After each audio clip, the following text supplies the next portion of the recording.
So if you look today at the books of law, they can cover a whole city block and then go about 10 stories high. When you have to write that many laws to regulate the people, that means the people have become insipid, they've become stupid, and you have created a sense of ignorance in them and a sense of morality in them, so that right and wrong has been bred out of them. So now control is the only answer, and that's exactly what you have. People controlling you, and that's what religion is. Religio, which means to regulate, which means to control. So brother, I would say put the book down for a minute, put the words and terminologies down, and seek out what your ancestors meant by these terms and these phrases. Seek out what the names Abraham means. Seek out who Moshiach is. What is Aaron, Aharon. All these names were not people, they were principles. They were principles of energy, activity. They were principles of life dynamics. And once they have been recognized by you, they are given a name. And that name now becomes a principle that one wants to either incorporate in as their behavior, or associate with them from your own behavior to that behavior. So when I call the wind is a principle. I would not deify the wind. I would not call the wind by a name and say that wind walked the earth with 2 legs and arms and came and told me by its breezes that this and so. Well, that's how your ancestors wrote. When the lightning struck, they gave a name to that. When the wolf howled, they gave a name to the wolf. They studied the behavior of nature, and through the behavior of nature found that nature had a multiple personality. And through that began to name each of those personalities. And those personalities were given specific duties within the scheme of natural order.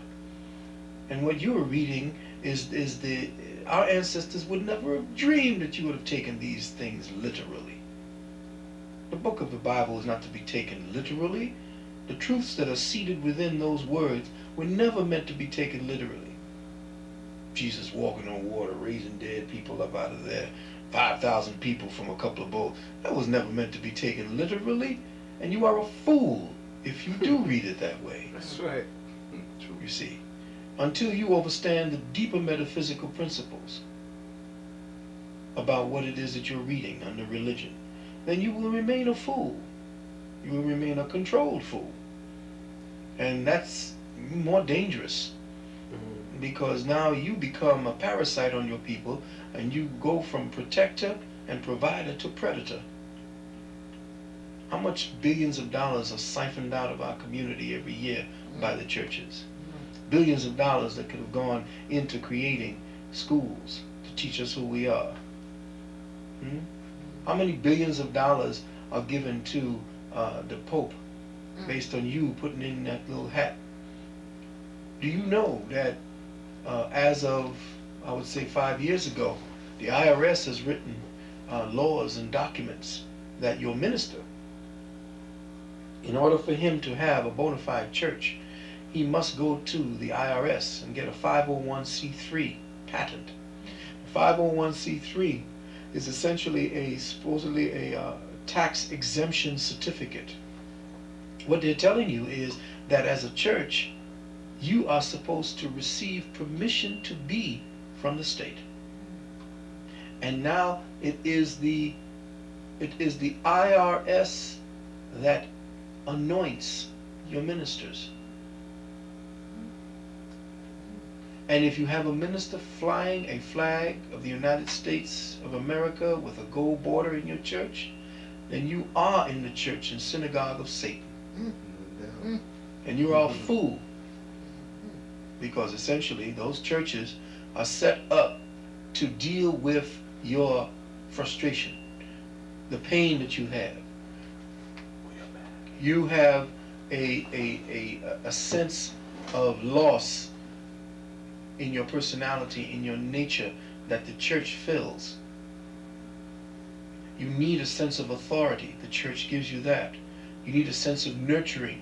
The church gives you that. A sense of community. The church gives you that. But we had that, and it was called our culture. So you gave up your culture, your autonomy,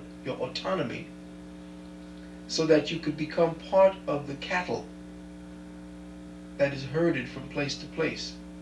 Subconsciously, psychologically, you have become part of the herd. And at any time, you know what happens to cattle. They're sacrificed for food. In this case, your mind has been sacrificed. Everything about you is being sucked by these vampires of consciousness. And that's what I call the church. That's what I call their teachings. That's what I call your minister. He sucks you dry. No Christian will kill another Christian who threatens your community. He won't even kill a Muslim. He won't kill anybody. But they will send you to kill for them. You won't kill anybody that you know is threatening your community. You won't even die for them. You're not even prepared to die. You know, the church has made you docile. You know, Reverend Fatback and Pastor Pigfeet, all of them have become hugely gorged on the wealth of fraud. That's how Christian church was started. Josephus, the so-called Jew who wrote the history of the Jews, I believe it was he that said, the Roman Church has defended by violence what it acquired by fraud. Anytime, any place that Christianity is threatened, or I guess the ability of those who rule Christendom, anytime they have a chance, or they find that they need something from your space, they will launch a crusade. It's like they're doing on Bin Laden right now, and those people in Afghanistan, with the help of the British. Yeah. That should be no surprise. But you see, everybody thinks it's the Queen of England and the English Parliament and all of these people. It ain't them. It's Rome. It's the Pope. It's the Roman Church. The Empire of Rome folded over to become the Church of Rome. And the Church of Rome carries on the dictates of the Roman Empire. And it is the Roman Empire that now rules. We are ruled under Roman law. You know? So, my brother, put the books down that they give you to read. Because it's making you stultified. It's causing your stultification of reasoning and logic. And it precludes you from going into places where the truth of the matter that you need to find around that information, it precludes you from getting that. What about those who say Adam was the first man that God created? And I would like for you to address how man is God, if he is in his right state of mind. Mm-hmm. You know. Good point. The word Adam simply means red earth. The Spirit of God, or Aleph. The word Adam is a compilation. You're reading the Bible, and since we're dealing with a Hebraic text, the Hebrew is part of an old system of writing through symbologies that actually came from the petroglyphs and hieroglyphic writings, symbological writings. Most writings were done essentially for symbology and to put down the chronicles of the day. Stories were written in the higher texts that came out of the temples to explain science.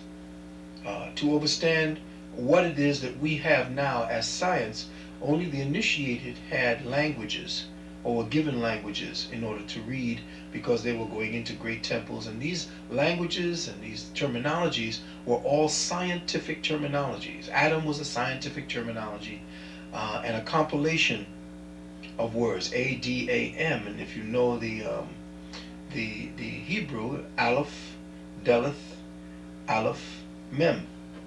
You see, so these words all come together to create the scenario of what the human structure represented, and that is the red clay, which means it was created out of the elemental matter that we call matter, the elemental materials that we call matter, from what we call matter.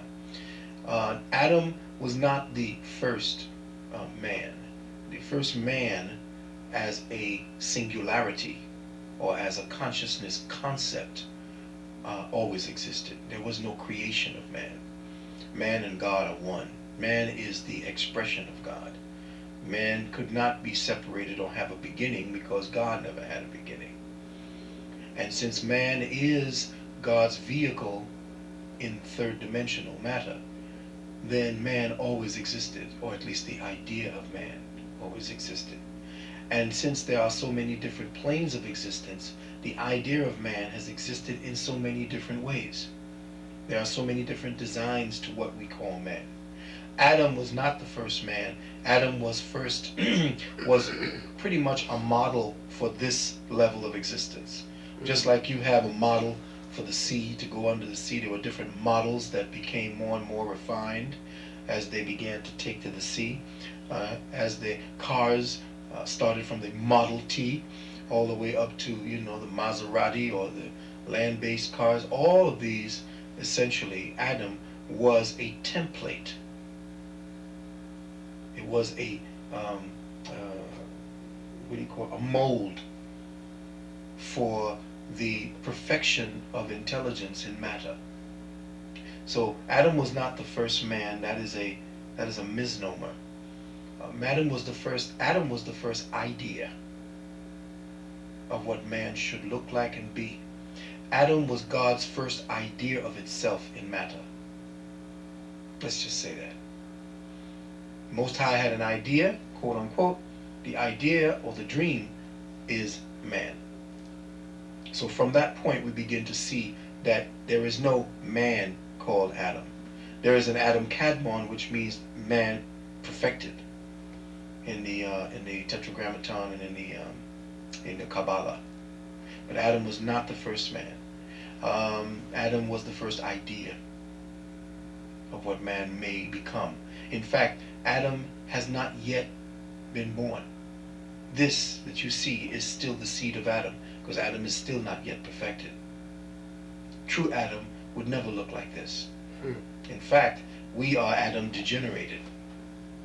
We are still in an embryo, a cosmic embryo, in a cosmic womb, waiting for a birthing, a higher spiritual birthing. You had a second part to your question that you wanted to ask about what is man? Yes. How can you prove to the viewers out there that God exists in man if he is in his right state of consciousness? Well, you can't convince anybody who is not ready to know something that can only be known by themselves. You cannot teach a person what a God is. God is, to say God is actually saying, okay, a grain of sand can be found on the beach. What have you said? I mean, yeah. You know, the human body, the human temple, is a vessel for the perfection of God's knowledge of itself in third dimension, in matter. This is God's vehicle for its own self-knowledge. And you say, well, why does God need knowledge? Well, knowledge denotes having something other than yourself about yourself.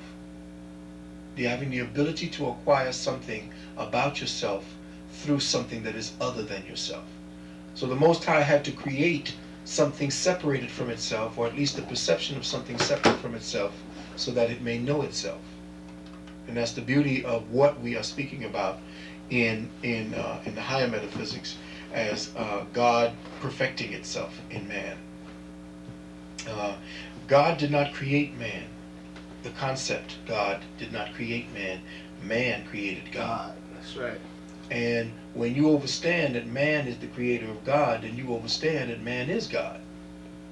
Because all concepts that we could ever perceive of God is still flawed.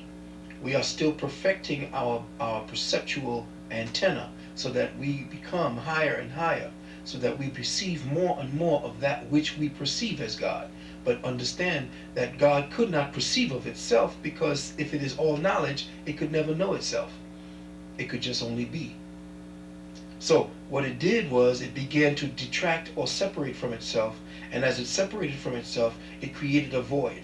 And that's what they speak about in the Bible. As God separated from itself, the void that they talk about in the beginning, that's the beginning. The beginning happened when God separated from itself in its attempt to know itself.